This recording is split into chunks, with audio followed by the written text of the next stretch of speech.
Oi, pessoal! Hoje nós vamos abordar um tema central dentro da terapia cognitivo-comportamental, que são as distorções cognitivas. Esse conceito é fundamental para compreender como os indivíduos interpretam a realidade e como essas interpretações impactam diretamente suas emoções e comportamentos. Ao longo dessa aula, a ideia é que vocês consigam não só identificar essas distorções, mas também começar a desenvolver um olhar clínico sobre elas, um tanto no outro quanto em vocês mesmos. O objetivo dessa aula é apresentar de forma clara o conceito de distorções cognitivas, detalhar os principais tipos e discutir como elas se manifestam na prática. Além disso, buscamos desenvolver a habilidade de identificar esses padrões de pensamentos e compreender o impacto deles no funcionamento emocional e comportamental. Para nós, enquanto estudantes de psicologia, isso é essencial porque esse tipo de análise está diretamente ligado à prática clínica, especialmente dentro da abordagem da terapia cognitivo-comportamental. O que são, as distorções cognitivas? As distorções cognitivas, elas são padrões sistemáticos de erro no processamento de informações.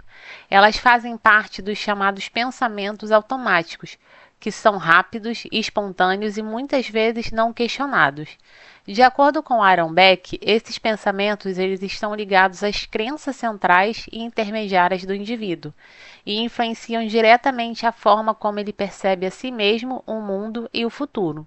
O ponto central aqui é que essas interpretações não são necessariamente falsas, mas são incompletas, enviesadas ou exageradas. Como elas surgem? As distorções cognitivas se desenvolvem ao longo da vida, a partir de experiências, aprendizagens e interações sociais. Elas estão muito relacionadas a crenças centrais que são construídas desde a infância, como, por exemplo, não sou bom o suficiente ou o mundo é perigoso. Além disso, podem funcionar como uma tentativa de adaptação ou proteção emocional. O problema surge quando esses padrões se tornam rígidos e passam a ser aplicados de forma generalizada, mesmo em situações onde não são adequadas. Por que isso importa? Entender as distorções cognitivas é essencial porque elas estão diretamente ligadas ao sofrimento psicológico. Na prática clínica, é muito comum observar que emoções como ansiedade, tristeza ou raiva estão associadas a interpretações distorcidas da realidade. Existe um modelo básico que vocês já devem conhecer, que é a situação, pensamento, emoção, comportamento. Que a situação, ela gera um pensamento, uma emoção que acaba gerando um comportamento. Ou seja, não é a situação em si que determina como a pessoa se sente, mas sim a forma como ela interpreta essa situação. Agora a gente vai falar um pouquinho mais detalhadamente sobre cada uma das distorções. A catastrofização é caracterizada pela tendência de antecipar o pior cenário possível, geralmente superestimando tanto a probabilidade quanto o impacto de eventos negativos. Por exemplo, se eu errar essa prova, minha carreira acabou. Esse tipo de pensamento é muito comum em quadros de ansiedade. Embora possa ter uma função adaptativa em termos de preparação para riscos, quando ocorre de forma frequente, leva a níveis elevados de estresse e sofrimento antecipatório. A leitura mental. A leitura mental ela ocorre quando um indivíduo acredita saber o que a outra pessoa está pensando, sem evidências concretas. Geralmente essas interpretações elas são negativas, por exemplo, ele não respondeu a minha mensagem, então deve estar me ignorando. Essa distorção ela está muito presente em dificuldades interpessoais, pois a pessoa reage com base em suposições e não em dados reais, o que pode gerar conflitos ou retraimento social. E se? O padrão de pensamento baseado em si está relacionado à antecipação ansiosa. O indivíduo começa a gerar múltiplos cenários futuros, geralmente negativos, como e se eu fracassar? E se algo der errado? Isso mantém a pessoa em um estado constante de alerta e preocupação. Embora antecipar cenários possa ser útil para planejamento, o excesso leva à ruminação e pode dificultar a tomada de decisão. A polarização. A polarização, também chamada de pensamento dicotômico, é quando o indivíduo percebe as situações em termos extremos, sem considerar nuances. Por exemplo, ou eu faço perfeito ou eu sou fracassado. Esse tipo de pensamento está associado a padrões rígidos de autoavaliação e pode gerar frustração constante, já que a realidade raramente se encaixa em extremos. Abstração seletiva.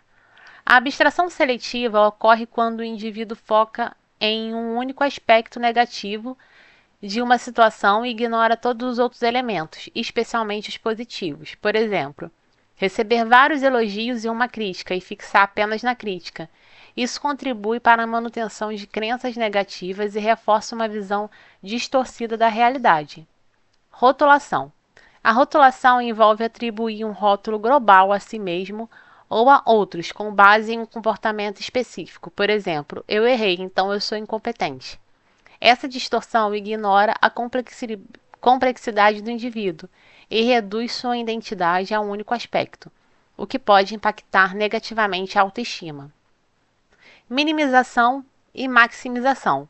Aqui temos dois processos complementares: a minimização do ponto positivo e a maximização do ponto negativo. Por exemplo, eu consegui, mas foi só sorte. Eu errei, então eu sou péssimo. Esse padrão é bastante comum em pessoas com baixa autoestima, pois dificulta o reconhecimento de conquistas e amplifica as falhas. Comparação injusta. A comparação injusta ocorre quando o indivíduo se compara com outros sem considerar variáveis importantes, como contexto, tempo de experiência ou recursos disponíveis. Por exemplo, comparar seu início com o nível avançado de outra pessoa. Esse tipo de comparação tende a gerar sentimentos de inadequação e desmotivação. Hipergeneralização. A hipergeneralização consiste em tirar conclusões amplas a partir de um evento isolado. Por exemplo, eu falhei uma vez, então eu sempre vou falhar. Este padrão contribui para a formação e manutenção de crenças disfuncionais e pode limitar o comportamento futuro do indivíduo. Personalização. A personalização ocorre quando o indivíduo assume responsabilidade excessiva por eventos que não estão do seu controle. Por exemplo, ele está triste, deve ser por minha causa. Esse tipo de pensamento está associado a sentimentos de culpa e pode levar a uma sobrecarga emocional significativa. Incapacidade de refutar. Nesse caso, o indivíduo não consegue considerar evidências que contradizem seu pensamento negativo. Mesmo diante de dados positivos, ele mantém a crença negativa. Por exemplo, eu falhei nisso, então nada do que eu fiz antes importa. Isso demonstra um padrão de pensamento que dificulta a reestruturação cognitiva. Raciocínio emocional. O raciocínio emocional ocorre quando o indivíduo utiliza suas emoções como evidência da realidade. Por exemplo, eu me sinto incapaz, então eu sou incapaz. É importante diferenciar emoção de evidência. As emoções são válidas, mas não necessariamente refletem a realidade de forma objetiva. Como identificar as distorções cognitivas? Na prática, a identificação das distorções cognitivas envolve observar os pensamentos automáticos e questioná-los. Algumas perguntas úteis são: quais são as evidências disso? Existe uma interpretação alternativa? Esse pensamento é útil? Esse processo faz parte da reestruturação cognitiva. A reflexão final, que eu deixo para vocês é que nem todo pensamento é verdadeiro. Pensamentos podem e devem ser questionados e desenvolver consciência é o primeiro passo. Espero que vocês tenham gostado da aula. Obrigada e até mais. Se você gostou desse vídeo, se inscreva no meu canal.